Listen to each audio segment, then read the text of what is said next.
Na wewe kama msanii wa nyimbo za injili hapa Kenya, tukiongelea kuhusu wale wasanii ambao wametoka kwenye nyimbo za injili, have you tried reaching out to them? To other artists? Wametoka kwenye nyimbo za injili, the likes of Bahati and Willy. No, sijai ku reach out kwa any of them. But of course, I don't know. Who did I try to reach? I don't try to reach out. I just tried to reach out to Willy Paul, but not to him directly, but to someone who was close to him, to ask how he is doing. You know, wakati kulikuwa na issue. Kuna jamaa nilijua kwa karibu naye na nilimpigia tu kaongea for a long time. Ongea kwa muda sana nikimuuliza mazee nini inaendelea? Ni nini? Unajua nini inafanyika? Can you explain here? Mimi nilimwombea sana mazee. Nilimwombea sana nikamwambia God tu yani we come through. Joani watu wako wewe wakamie tu through mazee. Uwashikilie. Understand? But ati sasa ile ku reach msee ati umwambie ni aje umetoka ni Stefan. You feel like wanaweza rudi kwenye nyimbo za injili? Kwa hiyo injili hakuna mtu hawezi rudi. Once you taste the goodness of God, you know, you cannot rule it out. Unajua, mimi siwezi kurule out kwamba mtu hawezi rudi. Mtu anarudi bwana. Kuna mahali Mungu anaweza kukuguza uamue, hapana, waache nirudi mahali nilitoka. Kwa sababu ukweli ni kwamba as much as tunaweza onesha kwa mtandao kwamba tuna feel poa, nimekuambia kwa mtandao tuko grind. Na ni lazima uprove watu ile decision nilimake iko sawa.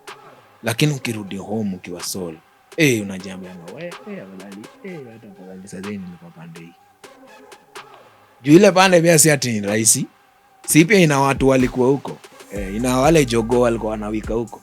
Kwa hiyo si ati ni mahali unaenda tu unapata ni smooth ati kwamba ati kuna job. Kuna watu pia walikuwepo huko. Unaona? Na mimi ile kitu muamini ni kwamba when you're a gospel musician, airplay yako ni even more. Unajua it's just a matter of some wisdom also. When you're a gospel musician, there's the ability of you getting more airplay. In the sense that songs zetu ziuchezwa club na ziuchezwa church. So that means we have double audience. Unaweza kuchezwa kwa club, unaweza kuchezwa kwa church. Unaona? Unaweza kuitwa perform kwa church, unaweza kuitwa perform kwa wedding, unaweza kuitwa perform kwa affair yote ya gospel. You understand? But ukiwa secular, song yako isichezwe church. So kuna audience moja. Lakini ukiangalia wasanii wanasema kwamba shows ndo zinalipa wasanii hapa Kenya sana. Ukiwa kwa gospel, huwezi ukaenda kuperform kwa club. Unapata hiyo ndio challenge wanapitia. Na huko kwa club ndo wanasema kuna hela nyingi, hapa kanisani unaambiwa wanasema. Wanani wanasema? Sani kule. Wewe enda ukae chini, si wewe ni mtu wetu wa media. Tafuta mtu wa event organizers na wale watafanya show kwa club. Waulize mnalipanga wasanii ngapi? Wakwambie wanalipa ngapi ile kanisa iweze kulipa. Unajua? Let me tell you.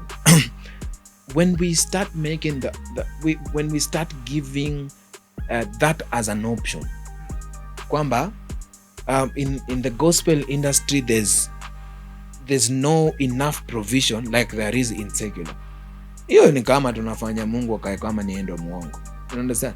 Because even the one that provides for the ones who are in the club is God himself. He is Jehovah Jireh, the provider.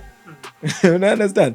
So if he's the one who provides, he's the one who provides for even the owners of the clubs. You understand? So there's no way you can run away from the provider himself. Ati uende ati kwa sehemu nyingine kwamba ati hapo ndo kuna plenty, ati kwamba kwake hakuna plenty. Look, I've not gone to the other side. Nani amekwambia kwamba nimekuwa nikiteseka? Kwamba kwa sababu hata nimeona. Unajua? Nani amesema kwamba ati sasa ukibaki kwa Yesu Kristo ndo hakuna haizi kukuprovide? God anaweza kuprovide bana. Yani anaweza provide mpaka vile hautaenda kwa club yoyote ama utaenda kwa event yoyote na utakuwa na do. You understand? Wacha nikwambie. Na si kama kujigamba ama kutaka ati kufanya kitu. But since COVID started, na wife yangu anaweza kuwa test. hatuja get revenue ya below 300 Gs all around YouTube, Skiza and everything, below $3,000 hatujai kuget hata siku moja bila show. Hiyo hatuna show, tuko tu hapa kwa nyumba, but every end month ukiangalia revenues zetu nothing below that, una understand? Si hatujakuwa tukipiga shows, no. So God haja provide, ame provide even more than ilikuwa. It wasn't that way before COVID, na hiyo time nilikuwa napiga shows nafanya nini, but revenues haikuwa imegrow hivyo, you understand? So God ana njia zake za kuprovide. Siwezi kusema ati kwamba ati ni kiachati Kristo ingeipande ingine ndapata show. Okay, unapata shows ngapi per week? Unapata shows ngapi kwa wiki kwa hizo clubs? Wanakulipa ngapi? 30 mbao. Piga show tu hili tu wiki unakula 60. Ama mbao kule 40. Na sasa umepiga shughuli hapa nje, umepost kweli. Understand? Na nikwambie, mimi nikuja hapa nikwambia ati niko sawa, afadhali ipande. Nataka tu nikuoneshe ile decision nilimake iko poa. Unaona? Si kama tu vile pia mimi nateteanga huyu bibi yangu. Unaona? Lazima nikuoneshe niko sure hii decision nilimake niko sawa mimi na wewe. Understand? So what I would say is for those who are yet to get into the industry and you want to do gospel music, you come to the gospel industry. I promise you, don't. Let me tell you, there's one thing I'm going to do. I'm going to pick one kid who you know is really struggling. Huyo mtoto nasema. Tumeona ukichukua Derek. Hayuko sawa saa hii. Bado. Sawa. Mimi nitapick Derek kuanzia hii mwezi. Alafu December utaniambia. December tutakaa na wewe na tutafanya interview nyingine kama hii. Niambie bro, uliniambia aje kuhusu Derek? Nini inaendelea? Utaniambia. Alafu uniambie atakuwa ameenda lini kwa club. Atabaki kwa gospel na by December atakuwa ako kwa map ya musicians wa Kenya wa gospel vizuri, na atakuwa anaishi poa, na atakuwa anakula poa, na Mungu akisaidia atakuwa na kagari kadogo kake aendeshe. Hiyo utaniambia. Lakini hata kama itakuwa imefika hapa yeye kuwa na kagari, utakuwa umeona tofauti kwa life yake, because wewe ulimuona, ulikaa naye kwa interview, tena utakaa na yeye akwambie. Kwa sababu Mungu ana provide. And there are so many people who are out there willing to invest into the gospel. It's only that we've not given them a reason to. Alafu kiangalia muziki wanadai kwamba hapa Kenya tuna concentrate kucheza muziki wa nje sana. Wewe kama msanii unaweza sema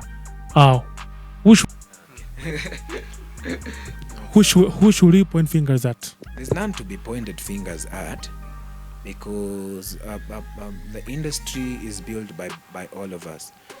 It's built by the musicians, it's built by the ones who play the music, and also the listeners. So there's a point where it becomes business. So when it becomes business, then it is for the one on radio to play what the audience wants to listen to. As like I told you before, if you realize this is the content that people want, haijalishi mtu ni nani unadhalilisha huko, utamtukana kweli tu ndio watu wako wafurahie, kwa sababu wao furahie ukimtukana mtu. Una understand? So same naweza kusema ndo kama radio vile iko kwamba wanataka ile kitu audience yao inataka. Target market yao inapenda kusikiza muziki za nani. Unaona? Kwa hiyo kama hiyo ndio ina requestiwa sana, hiyo ndio itachezwa sana. Sisi pia kama wasanii tuko hapo, tunaifanya kama biashara, unajua. Na unapata kwamba labda product yako, kwa sababu hukuweza kufika bei fiti ya video ama bei fiti ya production, audio ili haijafinywa vizuri. So kipeleka hata kwa radio, ndio mswa radio angependa kukuchezea, lakini unapata quality pay kwa na shida. So hapo unapata ndo party yetu tunapaswa kuplay. Kwa hiyo ni kitu inazungukia wasa radio, inazungukia listeners, na inazungukia inarudi kwetu kwa wasanii. But what I will say is also the listeners ama the audience most of the times, what they are given in plenty, in abundance, in overflow is what they tend to feel is a hit. Unajua, a good example is when the audience was given gengeton, a lot of it ilihit ama ikuhit, ilinyamazisha mpaka muziki za nje za pale nchi jirani zenye zilikuwa kila siku ulikuwa unapita mahali unasikia everywhere ulikuwa, yani unaweza kusikia ngoma pikipiki inapita hivi na gari inapita hivi na ile uko ndani inapiga alafu inapita pia inalia hivyo hivyo na una understand, yani ilikuwa hiyo ndo tuko naye. But wakati gengeton ilikuja ikakuwa sasa ni gengeton watu wanasikiza, that means watu wakipewa mzuka fulani kwa wingi, hiyo ni hit. Kwa hiyo ni challenge tu yetu kwamba media yetu itusaidie kidogo kuwapatia mingi za kutoka hapa mtaani zile ziko safi, alafu itatusaidia kwa industry yetu. Now, who mwaka are you planning to release another album? Hey, a lot of that because one thing that us guys have really been burdening to do is to be able to establish a way that we can be closer to our revenue. Closer in the sense that if there's someone in the middle, then it's just one person at least. Kwa sababu for a long time wale watu wamekuwa katikati ya revenue yetu ya muziki ni wengi. Yani unapata inakatwa ikitoka juu ikiwa 100 imepigwa mateke mataekwondo imekatwa kabla ikufikie ni one bob. You understand? Kwa hiyo ndio imekuwa a desire yangu sana kuweza kufika mahali tu na feel ikikuwa 100 wacha ipigwe mara moja inifikie ikiwa at least 70 ama 50. You understand? Now that's what we've been working on over the years, you know, for several years now. But God alitupatia breakthrough very recently, me and a few friends of mine na wife yangu wala watu tunawak now. God akatupatia breakthrough ya a platform where tunaweza kufanya streaming za music zetu. Wow. You have now a platform where you can stream your music. That's what we are launching today. Wow. Solution. So how can people maybe submit their music Apple? So what we are going to do, we are going to test drive it today with the first two content. One of the content is our wedding show that we had not uploaded anywhere. Then the other one is my latest song Elohim, the music video. So tutai test drive leo to release kwa watu tuone vile ina operate kama wase wako able ku access music vipoa na ku make payments. Then from there because imebuildiwa in a way that artist anaweza ku upload music yake pia yeye na tumpatie logins. So from your phone you're able to access your data vile unauza music yako. So ile do yenye umepata kwa song yako unaiona kila siku. Hiyo ni kitu ijaye kutufanyikia kwa hii industry. Nafikanga mwisho wa mwezi unapata SMS yako imekuslap ya 250 nzuri. Unaambiwa hiyo ndo yako bro. Hakuna mtu unaweza kupigia muulize tumearrive aje kwa 250. But on this platform an artist will be able to have the logins every day. Uzia watu link yako, unaweza kutell this is the amount I have made on this day, hapa ndio nimefikisha, na ukitaka ku withdraw do yako ile wakati unataka unaweza ku withdraw. So kuuza ni kuna specific amount of money you sell your music for? Yeah, so when you upload your song you decide how much you want to sell. If you want to sell it at 100 bob, if you want to sell it at 50 bob, if you want to sell it at 200 bob, depending on your budgets also for the for production. So whatever amount you want to sell it, it's just indicated. So when you get onto the link, when you click the link, it prompts you to give you information like your phone number and your email address. Then when you do that, it prompts you to pay. So when you pay, you now get the link. You're able to watch the music or you're able to play the music on your gadget. That's itafanya kazi kama YouTube ama ani. So it is a platform like kama YouTube too, kwa sababu si mtu anaweza kustream song, mtu anaweza kuwatch video ama unaweza kuwatch content ambayo imewekwa. Hata ukitaka kuweka interviews zako hapo, zile unataka kuuzia watu, unaweza kuzileta tu, ama spoken word, ama ama ile siku utayarudi church uanze kupreach, unaweza preach ka sermon ulete uweke wasanaweza buy. So ni platform tu msee anaweza kustream, but sasa ni ina work better for videos, see audios. So the videos will be uploaded, one can be able to watch on their gadgets. Nice. Na Guardian Angel, tukimalizia, ningependa ate mashabiki wako ujumbe tu fulani. Mimi naweza kusema jamaa, yani mimi nawapenda sana. Kidogo mlinipasha, alafu tena mkarudi tukaendelea kupendana. Unajua wapendana wakosana ndio wapendana, kumbe hiyo nimejua. Unajua kidogo tulipashana kidogo, alafu tena tukarudi tukakuwa mabeshte. Na ile tunafanya nijue sisi ni mabeshte ni kwa sababu nazitoa siku hizi na naona response. Naona vile wana behave nikizitoa. Kwa mimi nawapenda tu, yani there's so much love for, and I want to ask, yani hii naomba, I'm gonna give value. Unajua watu usemanga kwamba ukipeana value hauhitaji kuomba support. Value I'm gonna give. Hiyo ni guaranteed 100%. We're gonna give value in whatever we produce. We're gonna give value in even the artists that we bring up. But we want to ask you guys to support our artists. To support wasanii wetu.